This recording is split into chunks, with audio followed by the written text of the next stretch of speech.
12th March 2008, interview with Chris Bonington in Mumbai. Chris, you have been climbing for last 3 generations. When was it that you started, and who were your companions then? Well, I actually started climbing in 1951, and I was a young lad, 16 years of age, at school in London. And I had actually been, my grandfather, who was German and had worked for the British throughout his life, in the Andaman Islands, in fact, and had ended up as a harbour master in the Andaman Islands. And he had retired to Ireland. And the first climb I ever did, or walk I ever did, was a little hill just outside Dublin.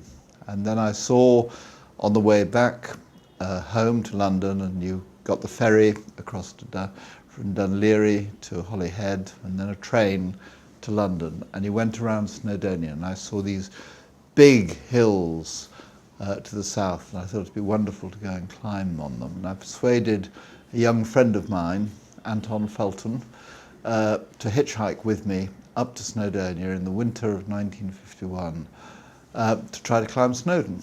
And it was a very hard winter, it was covered in snow. And that first view I had of Snowdon, which is from a little village called Capelcurig, about 10 miles from Snowdon. And to me, Snowdon was Mount Everest. It was as distant and as exciting and yet attainable to a youngster. And we failed to get up it. We were actually avalanched off it, and perhaps that might have been the end of the story there and then. My friend Anton hitchhiked home the next day and never went into the mountains again, and I was completely hooked. I knew that this was the thing I loved doing. And from that I found friends who'd take me climbing. I went off by myself. I never went on a climbing course of any kind whatsoever. And so I suppose I was part self-taught, but I was very lucky in meeting a whole series of people through my early climbing career who became mentors, who probably were more experienced than I was, but in some instances hadn't got the natural ability that I had. So I was kind of put out in front leading, and they would follow. Climbing in the early 1950s was actually very similar to what it would have been before the Second World War in the 1930s. The first rope I ever had was a hemp rope. The first boots I ever had were clinker-nailed boots, and they were the kind of things they were using, say, on Everest in 1924 even. And you had very little protection. You just had a few kind of slings of rope around your neck with steel carabiners. And in those days, the leader didn't have to fall off. If you fell off, you're going to fall a long way and hurt yourself. When I started climbing, I didn't think of the Himalayas. That was completely beyond my imagination that I could ever get there. And so my focus was actually developing my climbing at home in Snowdonia and in Scotland in the summer. And then, at that time, of course, I couldn't dream of making a career out of climbing. I mean, climbing was tiny in those days. There was 2 climbing shops in the whole in London. There were no climbing magazines. There were the various climbing clubs, but for a youngster, those climbing clubs, like the Alpine Club, the Climbers Club, were unattainable. And so I just, thought, well, what will I do as a career? I suppose I was adventurous. I ended up going into the army. I went to Sandhurst, and then was commissioned into the Royal Tank Regiment, which at least took me abroad. It took me to Germany. And that was the first time I'd ever been across the Channel. And it's once again, it's difficult for the generation today to imagine what it was like in the 1950s. My mother had never owned a car. Travelling abroad in 1950, immediately after the Second World War, was quite difficult. There were currency restrictions and all kind of things. So anyway, I got abroad with my regiment in 1955, and in 1956 I had my first trip to the Alps. and that was by myself, and I found a young German climber at Berchtesgaden to climb with. But then the next year, I climbed with Hamish McInnes, who was one of the great climbers at that time. He was about 7 or 8 years older than me. We'd met in Scotland, and yet because I was a natural climber, I was probably technically better than him, but he had a wealth of experience, and I learned a huge amount from him. He was a wonderful mentor. And we started in a big way. The first alpine route I ever attempted was the North Wall of the Eiger, which is one of the great kind of climbs of the Alps. And we didn't get up it. In fact, I realized almost as soon as we got on it, this was much, much too hard. I wasn't ready for it. But the following year in 1958, we climbed Hamish once again. And that was when I met Don Woollands, who arguably is one of the greatest mountaineers that Britain has ever produced, with Joe Brown. And these two young working class lads revolutionized British climbing and British climbing technique. And we did a series of first British ascents. We climbed the Southwest Pillar of the Drew and various other things. So that was where I was really, still wasn't thinking of the Himalayas. And but at this stage, my concentration was climbing in the Alps. But I was fulfilling an apprenticeship. I was learning the full range of climbing, now being in the Alps, of dealing with glaciers, dealing with snow and ice, dealing with violent changes of the weather, and so on. And then in 1960, I was in...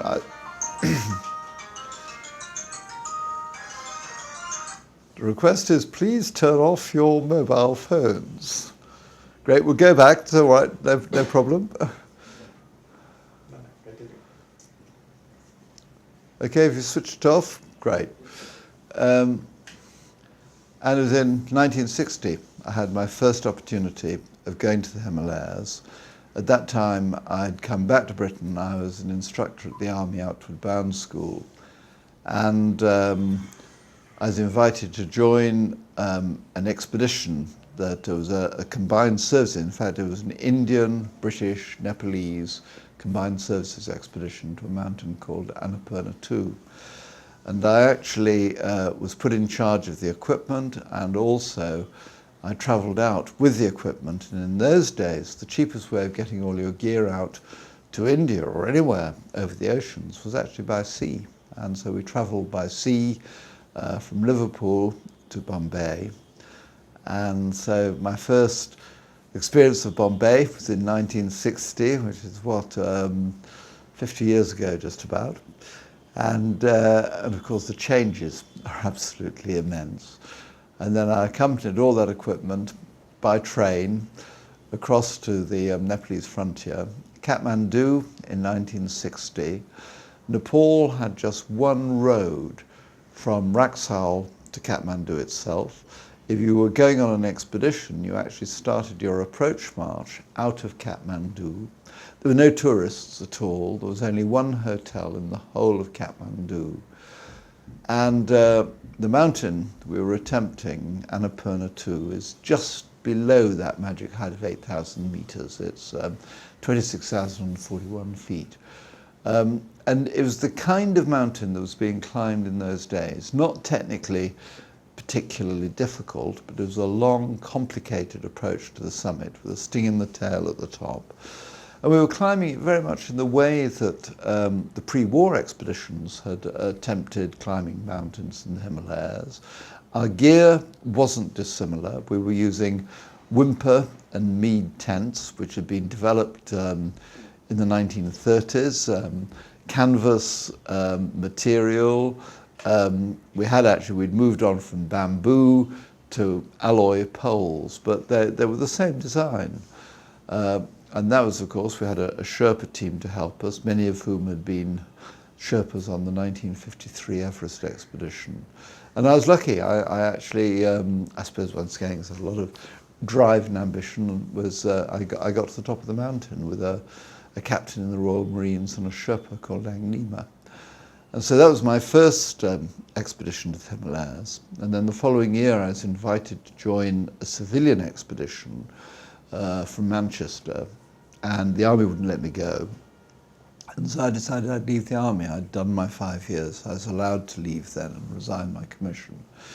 And so I joined this expedition to climb Nuptse, which is the third peak of Everest. And when we got there, the easiest way up it was up its huge south face. And nothing like that had been attempted at that time in the 1960s.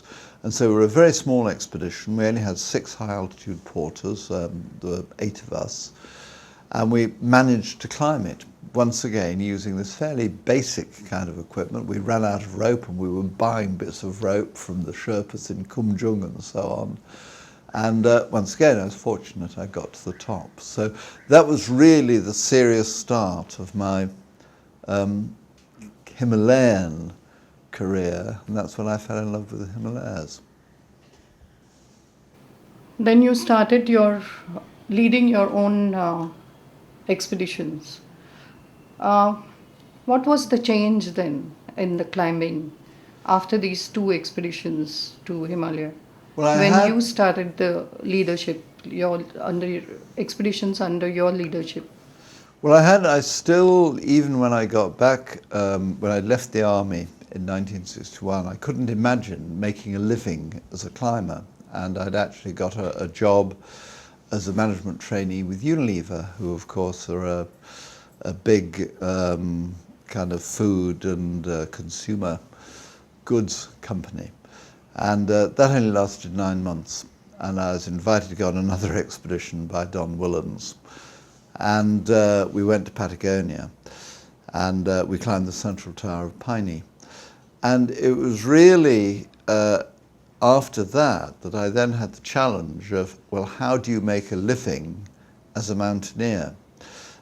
Today, that might seem a little bit more easy and obvious. There are quite a few people earning a living that way. But back in 1962, practically no one was.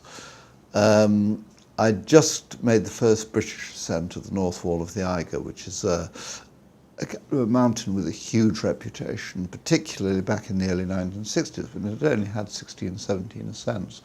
And that gave me the ability to actually make a living around climbing. But I spent actually from 1962, 63, when I got back from Patagonia, through to 69, learning not so much the craft of climbing or leadership, but actually learning the craft of actually how to make a living as a climber. And I didn't want to be a mountain guide. I didn't want to have a climbing shop. And so I decided I'd have to do it as a writer, as a photographer. And I spent those years doing that, but also it was a fortunate period, I suppose, when you couldn't climb much in the Himalayas anyway. From 1965 to 1969, the Himalayas were completely closed to climbing because of political reasons, the Indo-Chinese War, the Indo-Pakistan War, and so on. And it was only in 1969 that they opened up. And at that time, I was living near Manchester, and there was a little group of us, some of the best climbers in Britain, all living within about 3 miles of each other. And we went climbing together, we played bridge together, we played squash together, and we talked about going to the Himalayas. And I didn't really consider myself as an expedition leader, but we just talked and talked and talked, but nobody actually did anything. And then I realized that, yeah, if we wanted to get there and do something, I'd have to do it. And that's how the expedition to the south face of Annapurna was born. And so it was almost by default that I became the leader, because I was the only person who was actually prepared to make the thing happen. And the 1970 was a kind of a key year in the development of Himalayan climbing. You could argue that before 1970, on the whole, the routes that were being climbed in the Himalayas were comparatively straightforward, climbing mountains by the easiest possible way. 1970 was when, in fact, climbers from different countries around the world, the climbing countries around the world, thought, well, no, we want to climb routes that would be difficult in the Alps, and so using alpine techniques, the kind of techniques you need to climb the North Wall of the Eiger, the southwest pillar of the Drew, and take them to the Himalayas. And so in 1970, when the Himalayas opened up again, that year, there was the German expedition led by Herlikofer to the Rupel face of Nanga Parbat. There was a French expedition climbing the west ridge of Manaslu, a hugely challenging route. There was the Japanese making the first attempt on the southwest face of Everest, arguably the hardest way up the highest mountain on Earth. And we chose the south face of Annapurna from a photograph that I'd been given by a man called Jimmy Roberts, who was the leader of my expedition in 1960 to Annapurna too. He was ex-army and in fact was the founder of trekking in the Himalayas when he started mountain travel. So we were actually going for this huge kind of face just on the basis of one photograph. And then putting the expedition together, and then I had all the challenges of getting the money, sponsorship, getting all the equipment, coordinating people. And we had on that expedition the best climbers at the time in Britain. People like Dougal Haston, who was just emerging. He hadn't been in the Himalayas, but he was a brilliant alpinist and was a charismatic figure. Don Willems was my deputy leader. We'd done so many hard climbs together in the past, and an absolutely brilliant mountaineer. Nick Escort, Martin Boyson, and so on. So we had a very, very strong team. And here we were using new techniques. We were using siege-style techniques. You couldn't imagine climbing the south face of Annapurna alpine style. So we were using fixed ropes, we were using tents, but we were a small team. We only had 6 high-altitude Sherpas, because quite rightly, we realized that the Sherpas who had never done this kind of climbing before, you couldn't expect them to work on very steep fixed ropes. And somehow we managed to get up it and climb the south face. This was a new era of climbing in Himalaya. That was a new era of climbing, and it was the step, but it was still, it was an era in which all but the hardest climbers were going for these high 8,000 meter peaks, climbing technically hard routes, using siege-style tactics. And that was in 1970. And then, of course, the next challenge, really, that flowed from that was the challenge of the southwest face of Everest. And you had the Japanese who failed in the spring of 1970. There was a big international expedition that failed in 1971. We went, and then there's a German expedition in 1972 led by Herlikofer that failed. We went in the autumn of 1972, the first expedition to attempt it in the post-monsoon season, and failed. There's yet another Japanese expedition in the autumn of 1973. And finally, in 1975, we managed to climb it. And it was the biggest challenge, I think, of my climbing career, not so much as a climber, but as an organizer, and actually getting the logistics right and realizing and understanding that the key problem was not so much how good your climbers are, but whether you can supply those climbers, whether you can keep them going, whether you can keep them fit over a long period of time. And I think because we succeeded in doing that, we were successful and we climbed the southwest face of Everest. But at that time as well, in 1975, was the next big, if you like, revolutionary step in climbing, because that was when Reinhold Messner and Peter Habler, climbing alpine style, climbed Gesherbrum 2. What was the social reaction amongst the friends that you had, amongst the climbing community? How did it push forward to go? It wasn't so earlier. Now you had so many climbing friends. You had lost few of them. So how did you get over these loss, and how did you? Well, there were 2 challenges really. The first challenge was that all we climbers are actually individualists.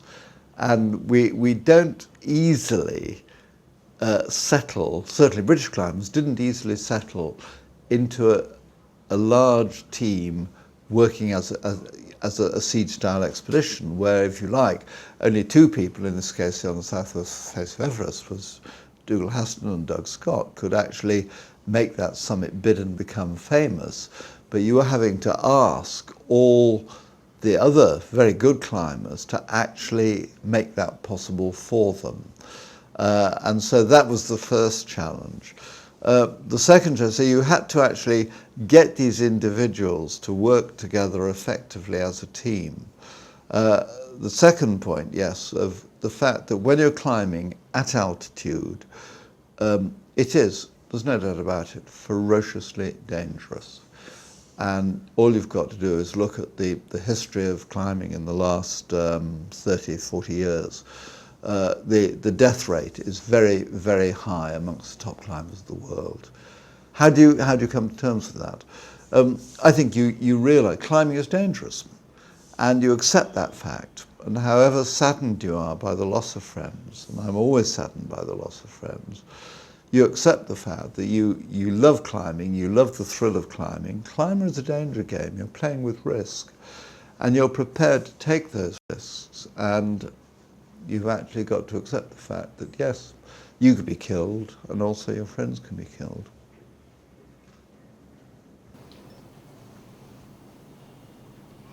In Europe and especially in Britain, there were many climbers during 70s and 80s who were excellent in alpine climbing as well as in Himalayan climbing.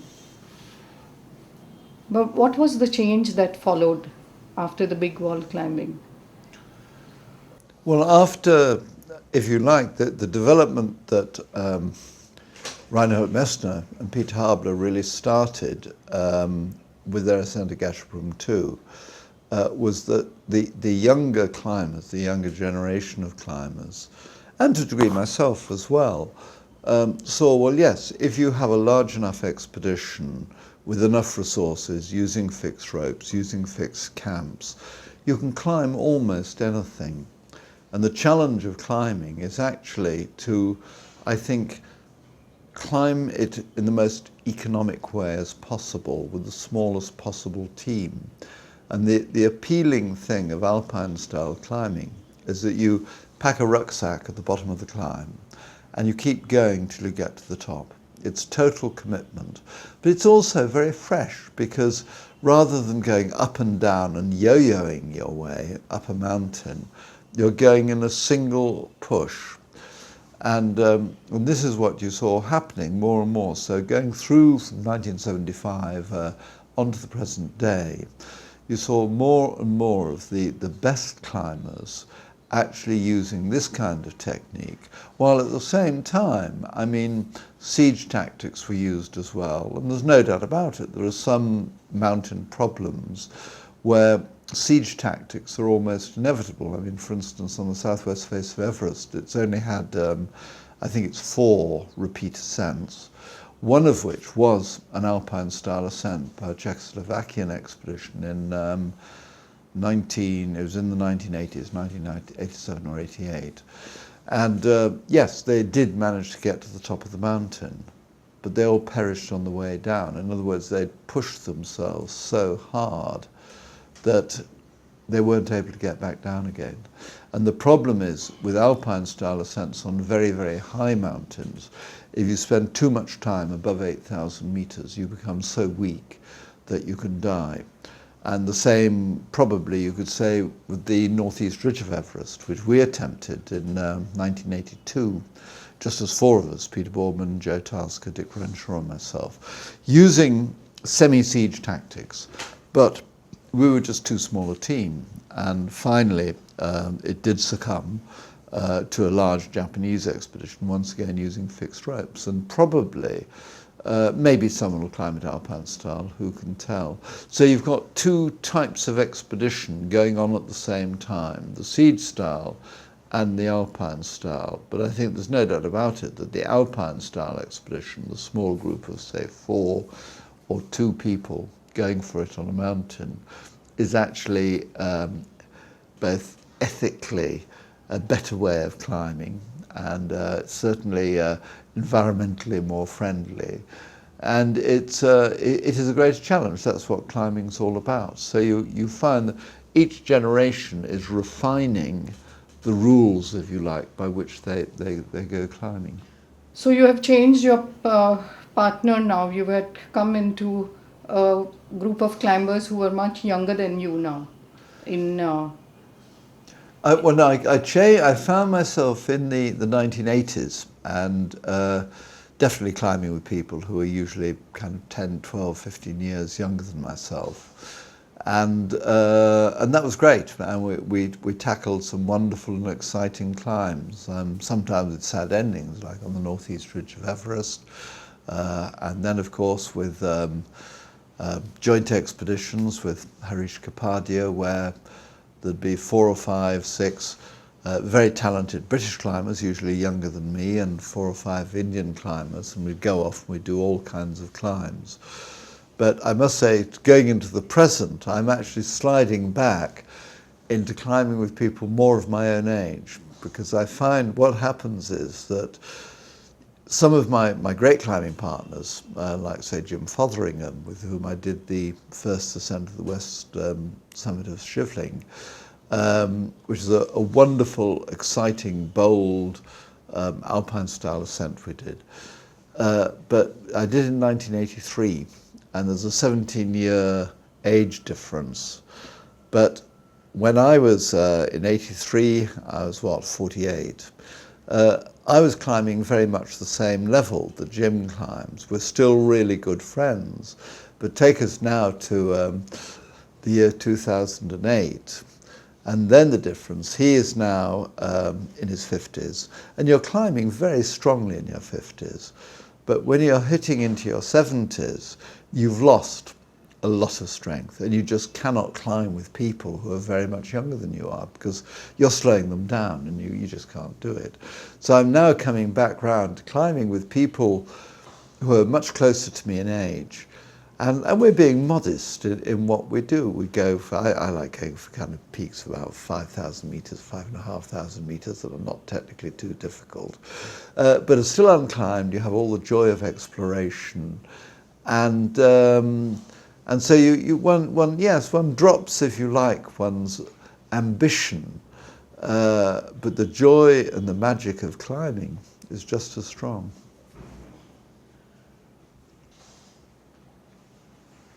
What was your family's reaction during all this time? Wendy and others, while you're taking so much risk and going away from the family, what did they feel? I think if you're a climber, you need a very, very patient, rather special woman to be your wife, who is actually prepared to, who's prepared to let you go and is strong enough in herself to actually, face the fact you might not come back. And certainly as far as Wendy's concerned, we've lost so many close friends, which are close friends, not just of me, but of Wendy as well, that, you need immense strength, which she has. But she realized, I suppose the person she fell in love with was a climber and an explorer. And I owe just an immense amount to her, because she's given me that support over the years. And I think you see that in some relationships don't last, cannot stand the strains of the dangers and the amount of time that the climbing husband or partner is away. And others can, and I'm just very, very fortunate that I've been able to do that. But you also have a lot of ability to connect yourself with different friends, but I would say different human beings in their with their differences. So that also, can you say how these diverse differences, yet with the diverse differences, you could keep the long friendship? Well, I'm not, for a start, I'm not a solo climber. I'm not a solo person. I'm not an immensely gregarious person, but I do need people around me, and I value friendships very, very greatly. And I think ideally I like the small group of people, and I think that those friendships are something that, yeah, are very, very precious, very important to me. And I think that's really what has helped me have those friendships, because I do value them. And sometimes, I mean, there's no doubt about it, that you've got to make hard decisions when it comes to, say, when someone might be a really good friend, but he's just not suitable for that particular expedition. And you can actually lose a friendship through that. So even though I value my friendships, there are times when you've got to take a hard decision and say, no, this is how I'm going to construct my team.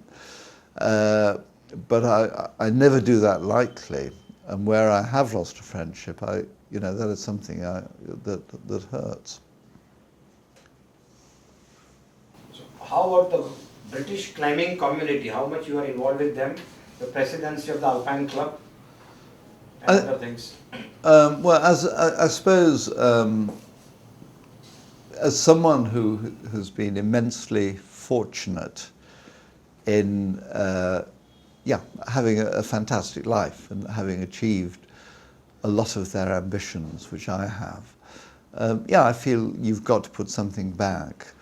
And therefore, within the climbing community, I have been president of the British Mountaineering Council. I have been president of the Alpine Club, and have done my best to do a good job and a good role with that.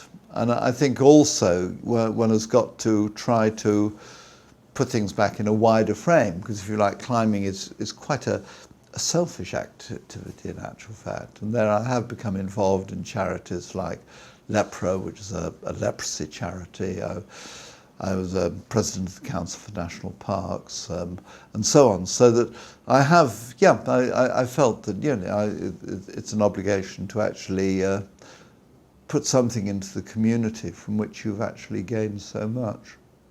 How does the young Britain climbers now look at the climbing scene, especially in Himalayas? Well, the climbing has diversified extraordinarily in the last 10, 15 years.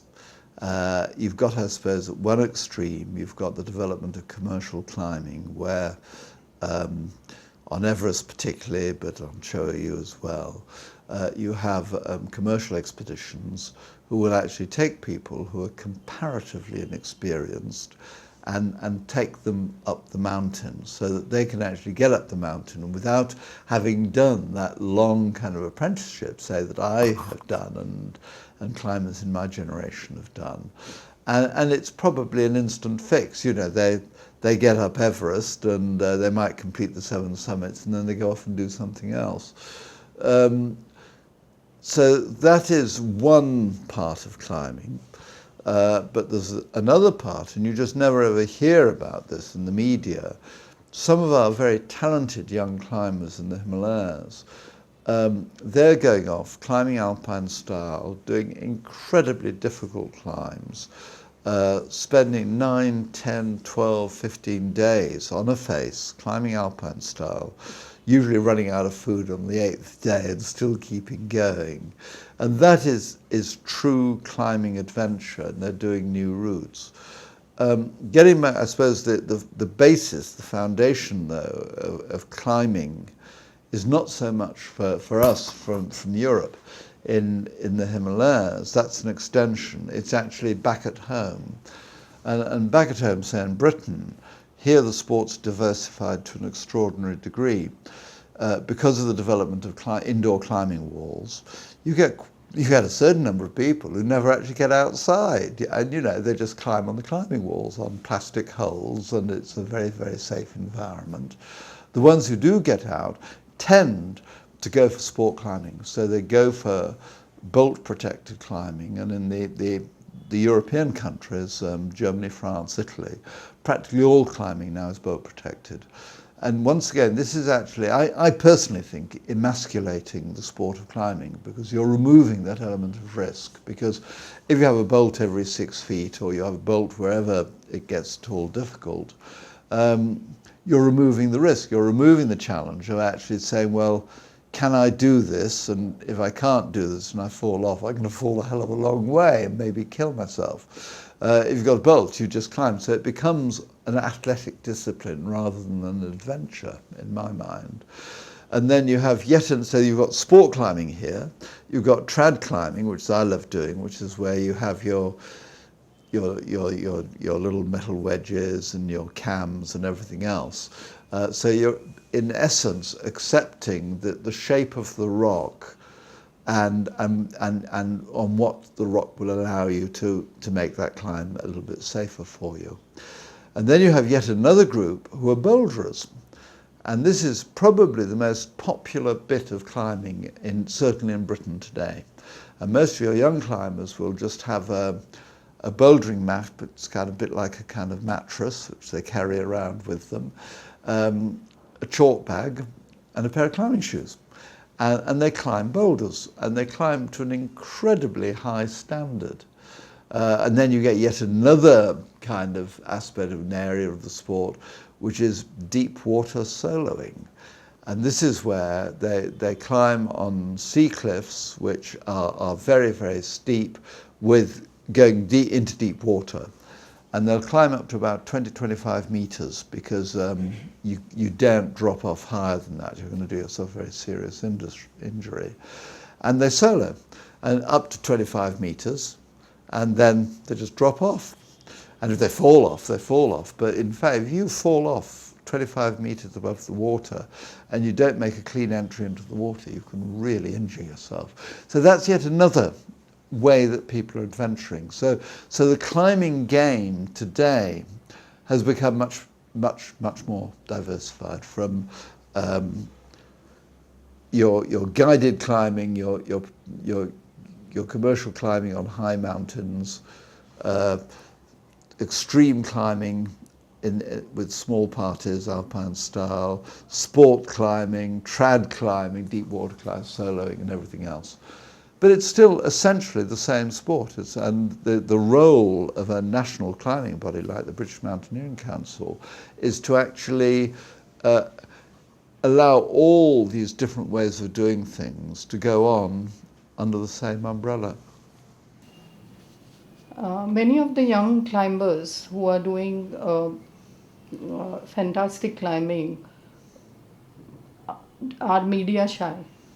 They do not want to be, they do it for themselves, and they do not want others, they don't care whether the others know about it.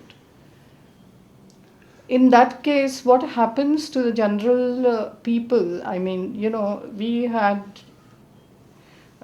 in our generation, we could read about it, we could see about it on the news or through other films and all. If it is not recorded, then the image of an adventure hero is unknown. How would it be for the other youngsters? How do they look up to them?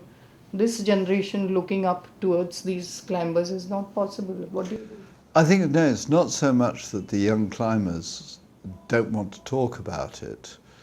What it really is that the media can't get their heads around it. All the media can get their heads around is the big known names. So they can only really understand kind of ascents on Mount Everest. So you get huge media coverage for the youngest, the oldest, the first one-legged, the first blind, etc., etc., etc., on Mount Everest.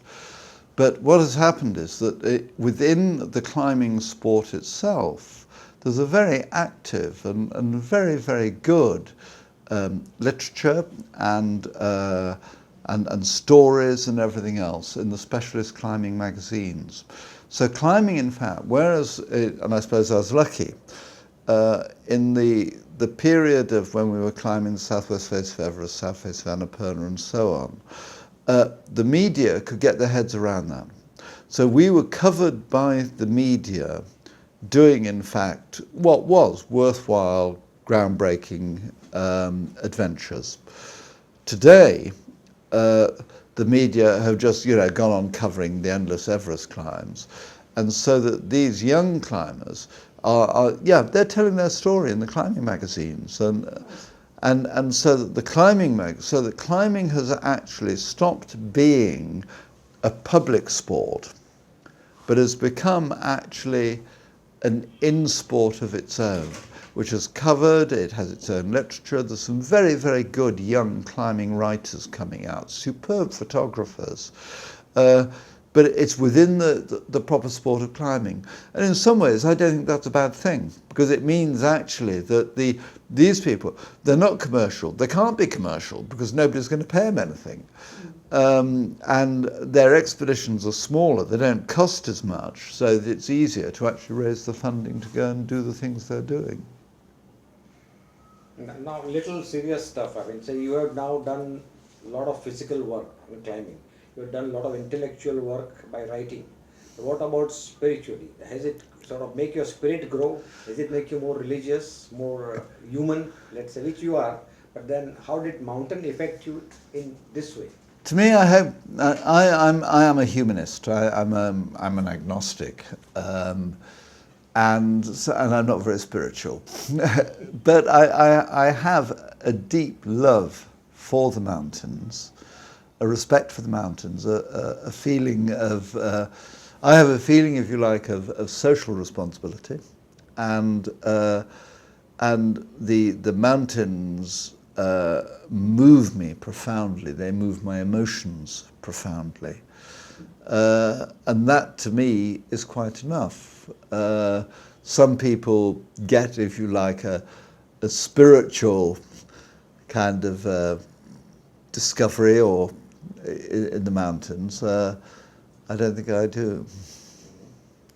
And how do you now would wish to see yourself in future? I mean, they say the old soldiers don't die, they simply fade away. So will it be your case, or you will gradually still keep on climbing and finally, or just cut off one day and send it back home? No, I hope, I think, I mean, you never tell what you're going to do, but I think I will go on kind of trekking and climbing for as long as I possibly can. And as long as I go on enjoying it, and I think I'll go on enjoying it for quite some time. And I suppose my ambition, if you like, is not a kind of ambition to climb any particular thing. My ambition is to be in my 80s and still being able to enjoy going out into the hills and climbing maybe terribly modest little things. But I definitely need, I like at the end of, if you like, a trek, I need a little hill to get to the top of. So at least at 100 years of age, 1,000-meter hill. It might be a 20-meter hill by that time.